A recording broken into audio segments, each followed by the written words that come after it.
श्री सुधीर श्रीवास्तव, जिन्हें हम सब दादा भी बुलाते हैं, काव्य और गद्य क्षेत्र में ये एक हस्ताक्षर हैं। इनका जन्म 1 जुलाई 1969 में ग्राम बरसानिया लखपत राय, जिला गोंडा, उत्तर प्रदेश में हुआ था। आपके पिता का नाम स्वर्गीय श्री ज्ञान प्रकाश श्रीवास्तव और आपकी माता स्वर्गीय श्रीमती विमला देवी था।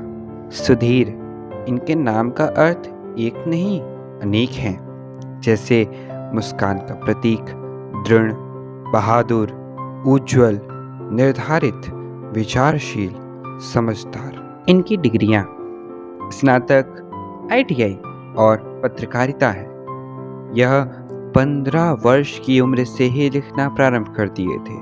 फिर 22 वर्ष साहित्य से दूर रहे, पर इनके विचार कभी नहीं रुके।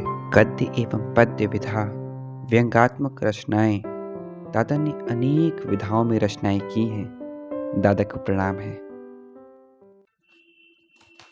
दादा नमस्ते।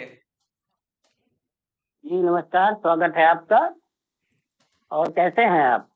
ठीक है दादा, बहुत बढ़िया। आप बताइए दादा, आप कैसे हैं? जी बहुत अच्छे हैं। विक्रम को आगे बढ़ाएं।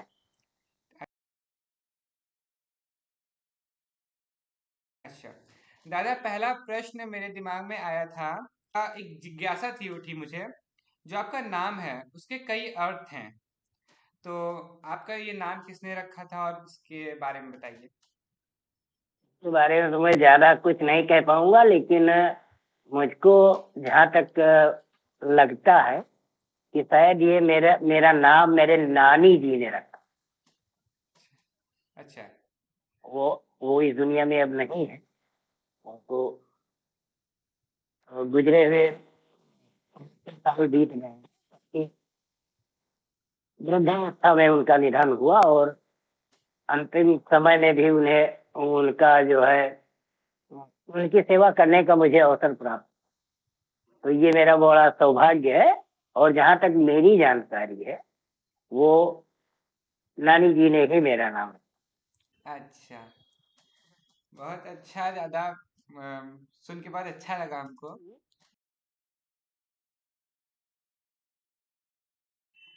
अच्छा दादा, जी धन्यवाद।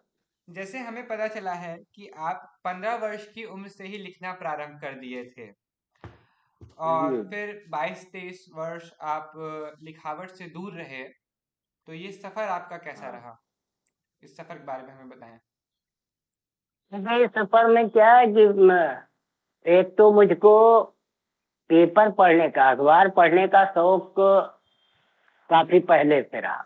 मुझे लगता है कि 6th 7th में जब मैं पढ़ रहा था, तब से एक जिज्ञासा मेरे मन में थी। मैं पेपरों की तरफ ज्यादा मेरा झुकाव रहता था और बाल पत्रिकाएं भी मैं पढ़ता था उस समय। तो इससे मेरा एक रुझान बना और एक जिज्ञासा मेरे मन में कहीं ना कहीं तो उठती ही रही कि क्या हम भी इस जगह पे छप सकते हैं, लिख सकते हैं। भाई छप उस स्थिति में सकते हैं जब हम कुछ लिख सकते हैं। और अगर हम इसको कहें कि थोड़ा सा ज्यादा अगर मेरा रुझान बढ़ा, तो विद्यार्थी जीवन में एक लोगों के साथ मैं रहता था। तो एक दिन उन्होंने एक फिल्म की कहानी मुझे सुनी। हम्म। बात तो लिखने पढ़ने पे ही चली, हालांकि वो साहित्यिक व्यक्ति नहीं, वो सर्विस में थे। लेकिन उन्होंने चाय पीते हुए एक फिल्म की कहानी मुझे सुनाई। उस कहानी को उन्होंने संक्षेप में ही सुनाया, लेकिन पूरा का पूरा हमको सुना डाला। अच्छा अच्छा। और फिर जो पहले मैंने कलम जब उठाई, तो मैंने उसी कहानी को मैंने अपने शब्द देने का प्रयास। हालांकि वो कहानी आज हमारे बीच में शायद नहीं है। लेकिन पहला जो मेरा लेखन का जो इसको श्री गणेश है, वहीं से हुआ था। उसके बाद इंटरमीडिएट फाइनल में जब मैं था, तो फिर मैंने एक कहानी दी। और वो कहानी विद्यालय की पत्रिका में पहली बार, मतलब छपने की दिशा में वो मेरा पहला कदम था। और उसके बाद मैंने एक छोटी सी कविता लिखी थी गणतंत्र दिवस। अच्छा अच्छा। वो 1989 में छपी थी स्वतंत्र भारत। और उस समय स्वतंत्र भारत उत्तर प्रदेश का सबसे बेहतर अखबार, सबसे बढ़िया, सबसे ज्यादा सर्कुलर वाला। तो वहां पे जब मेरी रचना वो छपी, रचना तो छोटी सी थी, गणतंत्र दिवस पे थी, और पहली बार मुझको वहां से पारिश्रमिक भी मिला। उस समय 20 रुपए मात्र मिले। तो वहां से मेरे अंदर एक जिज्ञासा बढ़ गई। फिर मैंने अपने क्रम को जारी रखा, और मैं फैजाबाद में कुछ दिन था, आईटीआई कर रहा था। तो एक वहां से पत्रिका निकलती है अवध अर्चना, जिसके संपादक हैं आदरणीय विजय रंजन जी, और उनकी वाइफ हिंदी से पीएचडी। वो दोनों लोग मिल के उस पत्रिका को निकालते थे। और उस समय वो पत्रिका का जो स्तर, मुझे लगता है आज भी उस पत्रिका के स्तर को एक दो पत्रिकाएं छू पा रही हैं। तो उनसे मेरा संपर्क हो गया। मैं वहां 5 बजे तक मैं बैठता, और वहां बैठने का फायदा हमको ये मिला, एक तो बहुत सारी चीजें सीखने को मिला, पढ़ने को मिला। और जो कमियां होती, हमको घर में एक अपना शिक्षक मिल गया, समझ लीजिए एक मार्गदर्शक मिल गया, जो बेटे की तरह ही वो हमको मानते भी थे। कह रहा था कि वहां से हमको मैं काफी कुछ सीखा। 1993 में प्रतियोगिता दर्पण में मेरा एक आर्टिकल पर्यावरण पे आया था। उस समय मुझको पहली बार 150 रुपए का चेक मिला। वहां से मेरा जो हौसला बढ़ा, फिर मैंने पलट के पीछे नहीं देखा। लेकिन इसको संयोग कह लें या दुर्भाग्य कह लें, 99-2000 के आसपास में मेरा लेखन किन्हीं कारणों से पूरी तरह बंद हो। फिर जीवन यात्रा अपनी चलती रही। मैंने एक लाइन नहीं लिखी, एक शब्द साहित्य के नाम पे कुछ नहीं लिखा। 2020 मई में हमको पहली बार पैरालिसिस हुआ। ये सब कुछ अचानक से हुआ।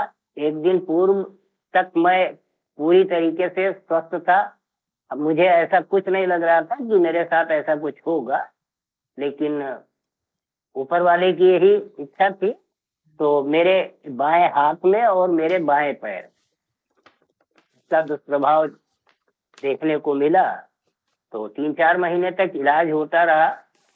हॉस्पिटल से जब आने के बाद, क्योंकि अब कोई और कुछ करने को रह नहीं गया था, कुछ हो नहीं सकता था, तो फिर मैं सोशल मीडिया पे आया। पहली बार आपको ये ताज्जुब होगा कि मैं सोशल मीडिया पे 2020 में पहली बार आया। उसके पहले सोशल मीडिया से मेरा कोई ताल्लुक। फिर इसको संयोग कहिए या जो भी कहिए, कुछ लोगों की लाइवें मुझे दिखने लगी। फेसबुक में जब जुड़ा तो जुड़ता चला गया, लोगों की रचनाएं मुझे दिखने लगी। फिर एक समय यह था कि मैं लगातार 3-4 महीने दिन भर में 3 लाइवें विभिन्न पटलों पर मैं पूरी तरीके से सुनता। फिर एक दिन ऐसे ये मन में आया कि क्यों ना हम अपनी इस यात्रा को एक बार पुनः शुरू करने का प्रयास करें, जो होगा देखा जाएगा। तो मैंने अपनी यात्रा शुरू की। अच्छा। क्योंकि आपको बता दूं कि मुझे हैंड राइटिंग में आज भी दिक्कत है, मैं हैंड राइटिंग नहीं कर पा रहा हूँ। तो सारा कुछ मोबाइल से हो रहा था। अच्छा, चूंकि एक संकोच भी था कि मैं ऑनलाइन नहीं हो रहा था, मेरे पास 2-3 फोन आए, मैसेजेज आए लाइव के।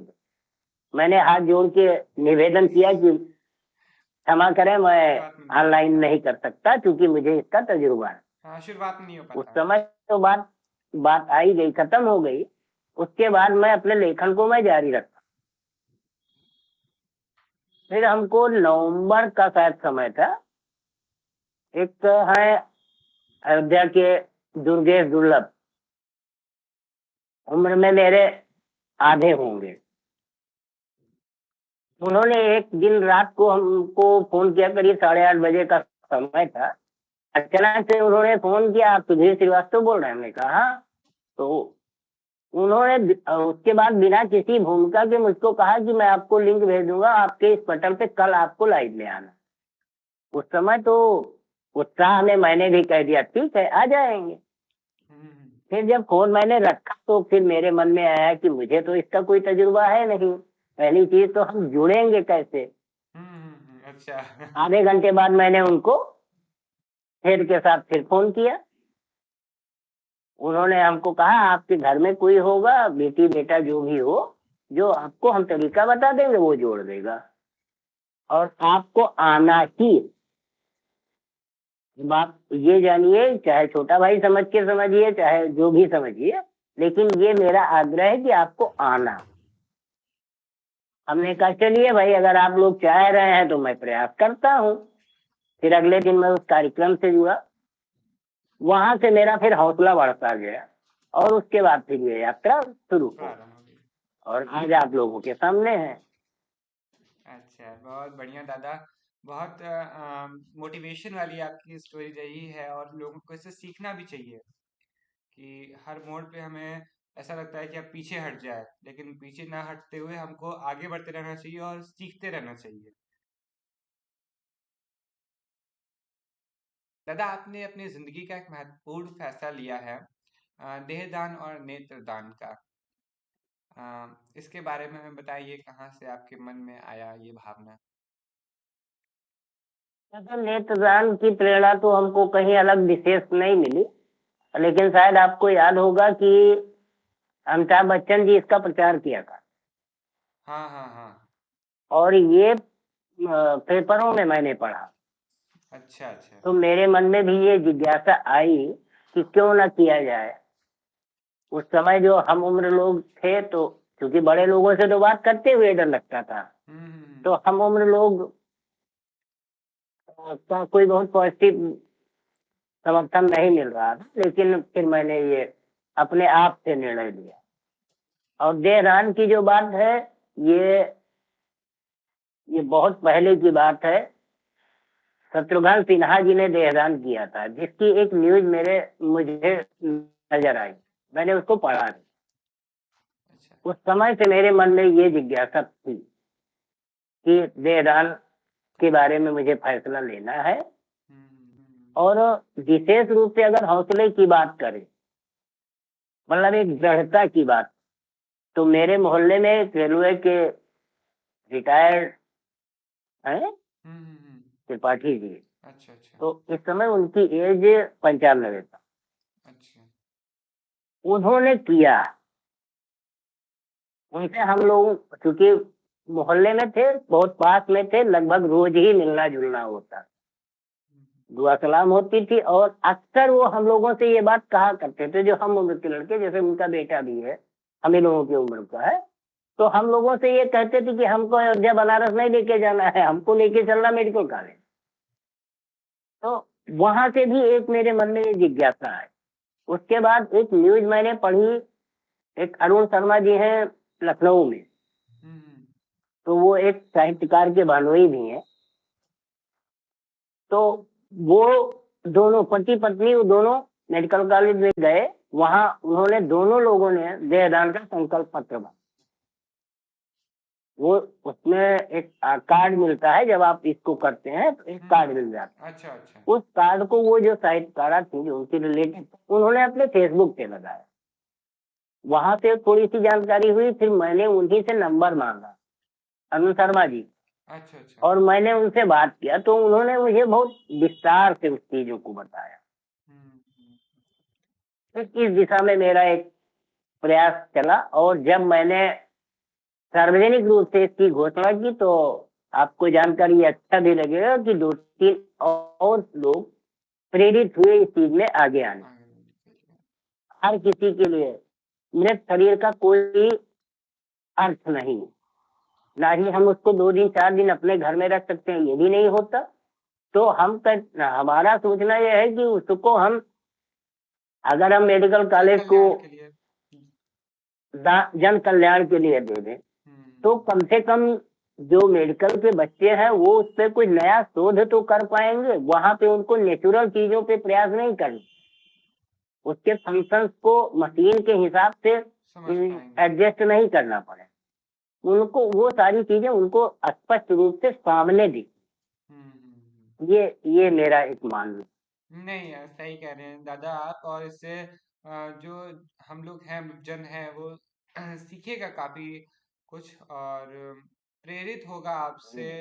आपके जब आपका ये वीडियो यूट्यूब पे पड़ेगा तो और लोग देखेंगे तो वो लोग सही में प्रेरित होंगे आपसे, सीखेंगे और अपने जीवन में इस पे विचार करेंगे, देहदान पे। और जी दादा आप अभी पक्षाघात यानी कि पैरालिसिस से ग्रसित थे, और आपने काफी मजबूती से इसका सामना किया और इस बीमारी से आप लड़े और सामने आए हेल्दी होकर के, कि हम भी कैसे अपने जीवन में ऐसी मुश्किलों से लड़ सके और आगे बढ़ सके। ये सब तो इसको हम लोग भाग्य की बात भी मान सकते हैं और ईश्वर की इच्छा भी मान सकते हैं। कोई भी बीमारी है, कोई भी परेशानी है जो हमारे निजी जीवन में आती है, तो जैसे पहली बार जब मेरे साथ ये घटना घटी तो इलाज हुआ, 3-4 महीने में मैं ठीक। लेकिन हालांकि ऐसा अपवादों में होता है, बहुत कम लोगों को इतनी जल्दी दोबारा अटैक। लेकिन मुझे फिर 2022 में, अक्टूबर 2022 में मुझे दोबारा हुआ। लेकिन ये ऊपर वाले की ही कृपा है, या इसको मैं अपना सौभाग्य कहूँ जो भी, कि पहली बार भी मेरे बाएं हाथ और पैर में ही दिखा, और दूसरी बार भी मुझे उसी जगह पे हुआ जहां पे पहली बार। तो अगर हम इसको नकारात्मक रूप से लें तो हमको तो ये हो गया कि अब हम बेकार। अगर हम इसको सकारात्मक रूप में लेते हैं तो ये भी एक चाहे इसको ईश्वर की कृपा माने या हम अपना सौभाग्य, आप कुछ भी, ये हमारे सोचने के नजरिए पे निर्भर करता है कि हमारा एक हाथ काम कर रहा है, एक पैर हमारा काम कर रहा है, यानी थोड़े से सहारे से हम थोड़ा चल सकते हैं, हम आगे बढ़ सकते हैं।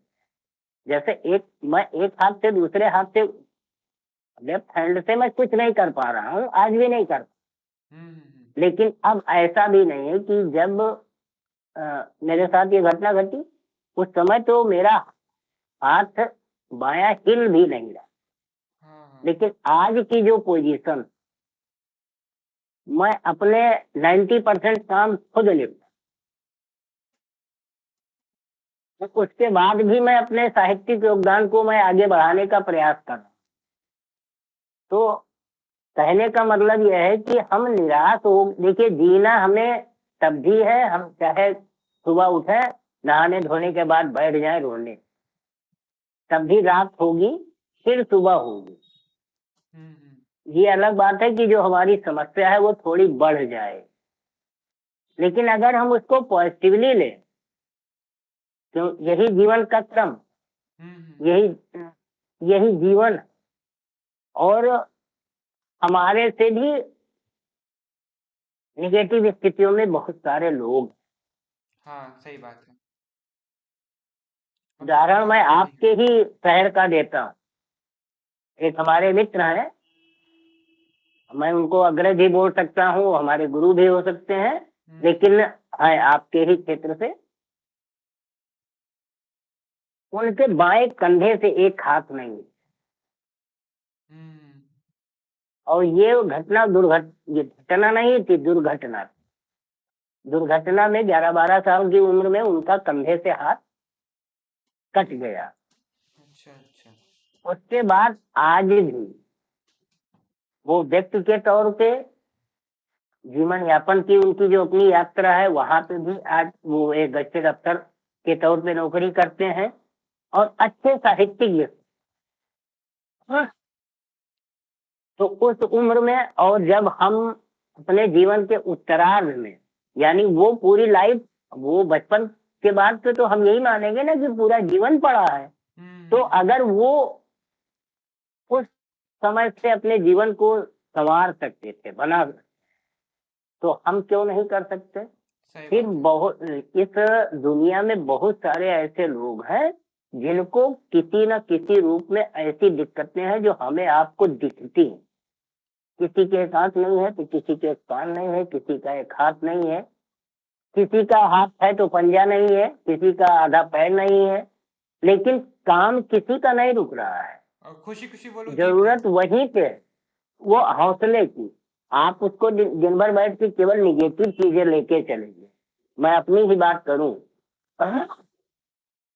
अगर मैं केवल ये सोचता रहता कि अब तो जिंदगी बेकार है, या मैं दूसरों के ऊपर बोझ हो गए, मैं कुछ नहीं कर सकता, तो शायद मैं आपके सामने नहीं होता। सही। लेकिन उसी को मैंने अपना एक सकारात्मक दृष्टिकोण के साथ आगे बढ़ने का मैंने प्रयास किया। कल एक पोजीशन ये थी कि चूंकि मैं साहित्य से भी दूर हो चुका था, तो उस क्षेत्र के किसी एक सिंगल व्यक्ति से भी मेरी कोई जान पहचान नहीं थी। नहीं थी। मैंने एक हिसाब से शून्य से शुरू की, और आज मेरे साथ जो समूह है, मैं जो मैं जो लोगों के साथ जुड़ा, या जिस जिस जहां जहां तक मेरी उपस्थिति इस आभासी माध्यमों से हो पाई, जिसमें देश के देश के बाहर के भी लोग शामिल हैं, अपने आसपास के लोग शामिल हैं, पूरे देश के लोग शामिल हैं। तो ऐसे में तो सुधीर श्रीवास्तव को जहाँ पड़ोसी नहीं जानता था, तो आज तो अब इस बात की तो मुझे खुशी होनी चाहिए, और मुझे इस बात की खुशी है कि मैं घर में भी बैठ के जो है, अगर मैं देश दुनिया में सुधीर श्रीवास्तव को लोग जान रहे हैं, तो ये मेरा कृतित्व है। अगर मैं आपके शहर के आदरणीय हंसराज दादा का नाम दे रहा हूँ, तो ये नहीं कि वो बहुत विशेष हो या मैं बहुत विशेष हो गया। हमारे कृतित्व से, व्यक्तित्व से भी मैं नहीं उसको मानता, हमारे कृतित्व से लोग आज हमें जान रहे हैं। उनको अगर हम इतना सम्मान दे रहे हैं तो उनके कृतित्व।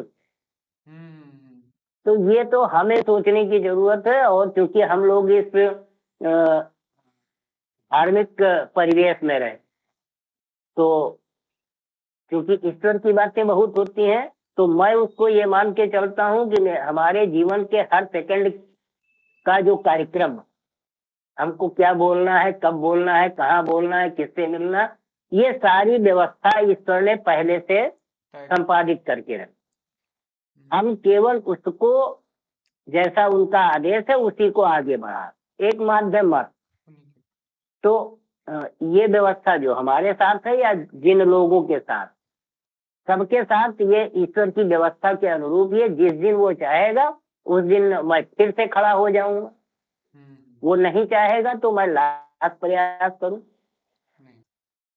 तो ये हमारे आपके सोचने के नजरिए पे भी बहुत कुछ निर्भर है। आत्मशक्ति, क्योंकि इसमें भी मैं आपको एक उदाहरण बताऊं। यही बस्ती में एक कमिश्नर साहब थे, भी आप विश्वास करेंगे, इंटरमीडिएट में 3rd क्लास पास थे वो। अच्छा। और इस बात को उन्होंने बच्चों के सामने खुद से कबूल किया। लेकिन एक आत्मशक्ति उनके अंदर थी, एक जुनून था। उस जुनून ने उनको उस पद पे पहुंचाया। सही बात है। तो जुनून की हमें जरूरत है। हम मान लीजिए हम साहित्य में नहीं भी हैं, आपको मान लीजिए इस लाइन में नहीं भी है, लेकिन जीवन में अगर आगे बढ़ना है तो वो आत्मशक्ति आपको पैदा करनी है। एक सामने वाला व्यक्ति आपको केवल मार्गदर्शन दे सकता है, प्रेरित कर सकता है, लेकिन प्रेरित तो हमें आपको ही होना पड़ेगा। सही बात है। और अगर वो प्रेरणा अगर हम अपने आप से देते हैं तो फिर कहना ही क्या, वो तो और बेहतर है। ये मेरा मानना है।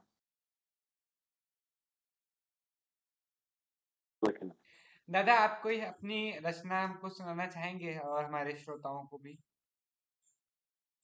रचना जरूर सुना दूंगा आपको। एक रचना मैं आप लोगों के बीच में रखता हूँ, कैकेयी। कैकेयी के बारे में कुछ कहने की जरूरत नहीं है, हम आप सभी जानते हैं। लेकिन कैकेयी का जो चरित्र, उसको हम अगर आज के शब्दों में कहें तो एक खलनायिका के रूप में ही हम।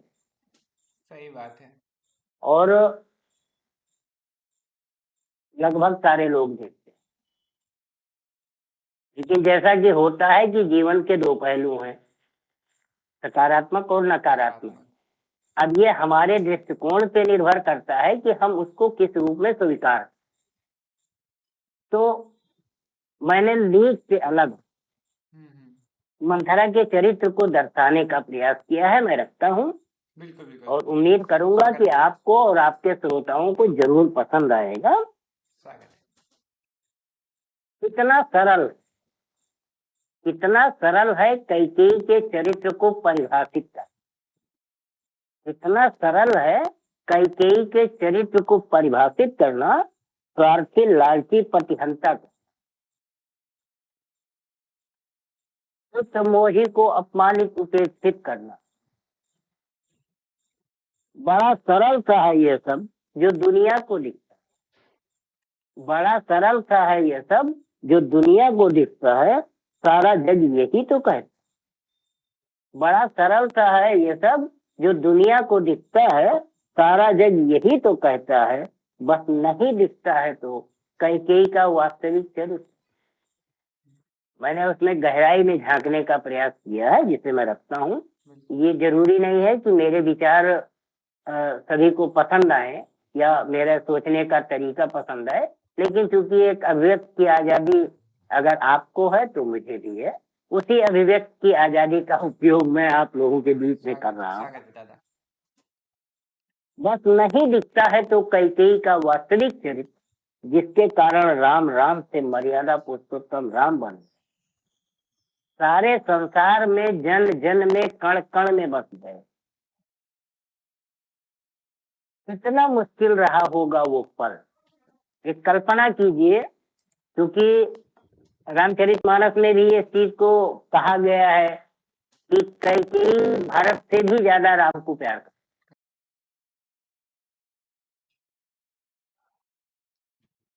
सारे संसार में जन जन में कण कण में बस गए।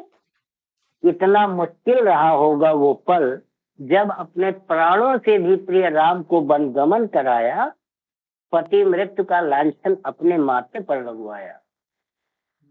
कोप जाए कि उपेक्षा सहना, कोप जाए कि उपेक्षा सहना, जनमानस की नजरों में एकाएक गिर जाना। कितना समय लगा होगा। आप इस चीज को विचार करें कि एक तरफ राम जी का राज तिलक होने जा रहा और दूसरी तरफ उनको वनवास जाने की आज्ञा हो, तो इसमें कोई बहुत ज्यादा समय तो नहीं रहा होगा, लेकिन उतनी ही देर में कितना कुछ बदल गया। कितना मुश्किल रहा होगा वो पल जब अपने प्राणों से श्री राम को वनगमन कराया, पति मृत्यु का लांछन अपने माथे पर लगवाया। कोप जाए कि उपेक्षा सहना, भरत जी की उपेक्षा भी सही, कैकेयी ने जनमानस की नजरों में एकाएक गिर जाना। कोप जाए कि उपेक्षा सहना, जनमानस की नजरों में एकाएक गिर जाना, परंतु संकल्प स्वाध्याय से तनिक भी विचलित ना, परंतु संकल्प स्वाध्याय से तनिक भी विचलित ना होना, जीते जी मृत्यु सा एहसास करना, एक राज रानी का चहुं ओर से चलते जहरीले डंगवार से। ये सब कुछ हुआ कैकेयी के साथ, फिर भी ना विचलित होना। वो अपनी जो उसने 2 वरदान मांगे, वो उसके इतना सब कुछ होने के बाद भी वो दृढ़। सही बात है। मैं यही कहने का मेरा प्रयास है, एक राज रानी का चहुं ओर से चलते जहरीले डंगवार पहना, फिर भी न विचलित होना आसान नहीं। बस एक आत्मविश्वास था कौशल्या सुतराम साक्षात विष्णु का। बस एक आत्मविश्वास था कौशल्या सुतराम साक्षात विष्णु का अवतार था। कौशल्या को कैकेयी पर अटल विश्वास, कौशल्या को कैकेयी पर अटल विश्वास था। राम पर कौशल्या से अधिक कैकेयी का अधिकार। तभी तो कैकेयी के अंदर इतना आत्मविश्वास। राम पर कौशल्या से अधिक कैकेयी का अधिकार था, तभी तो कैकेयी के अंदर इतना आत्मविश्वास था कभी तो माँ की ममता ममताहीन हो गई, अपने सिर पर कलंक ले दो बचनों की आड़ में जिद पर अड़ गई। तभी तो माँ की ममता ममताहीन हो गई, अप, अपने सिर पर कलंक ले दो बचनों की आड़ में जिद पर अड़ गई। कैकेयी ही थी जो राम को मर्यादा पुरुषोत्तम राम बना। कैकेयी ही थी जो राम को मर्यादा पुरुषोत्तम राम बना गई। वंश कुल अयोध्या ही नहीं, सकल जहां को उनका तारणहार दे। राम के साथ साथ कैकेयी खुद को भी अमर कर गई। राम के साथ साथ कैकेयी खुद को भी अमर कर गई। राम को सिर्फ राम न रहने दिया, राम को सिर्फ राम न रहने दिया। राम नाम का जीवन मंत्र कण कण में बसा। राम को सिर्फ राम न रहने दिया, राम नाम का जीवन मंत्र कण कण में बसा गई। राम को राजा राम की बजाय मर्यादा पुरुषोत्तम राम बना। राम को राजा राम के बजाय मर्यादा पुरुषोत्तम राम बना गई। कलंक का बोझ उठाया फिर भी, कलंक का बोझ उठाया फिर भी दुनिया राम में कर। कलंक का बोझ उठाया फिर भी दुनिया राम में कर गई। अयोध्या को अयोध्या धाम कर गई, जगत में नाम। अयोध्या को अयोध्या धाम कर गई, जगत में नाम कर गई, जगत में नाम। तो ये मेरी एक रचना थी जो मैं थोड़ा लीक से अलग हटके मैंने आप लोगों को सुनाई, बहुत अच्छी और रचना। और उम्मीद है कि आप लोगों को मेरी ये रचना पसंद आई होगी। दादा बहुत अच्छी रचना। और जिन शब्दों का उपयोग आपने किया है, जिस विचार का आपने यहाँ पे अम, उपयोग किया है, वो विचार सच में लोग मतलब वो कोई सोचता नहीं है उस तरफ, उस बारे में। और हमें जी कैकेयी के एक और चरित्र के बारे में जानने को मिला आज, हम जान पाए उससे, आपकी रचना से। बहुत अच्छी रचना थी दादा। दादा अब हम समय हो रहा है अब चलने का भी, तो हमारे जी। श्रोताओं को कोई संदेश आप देना चाहेंगे, कोई सीख?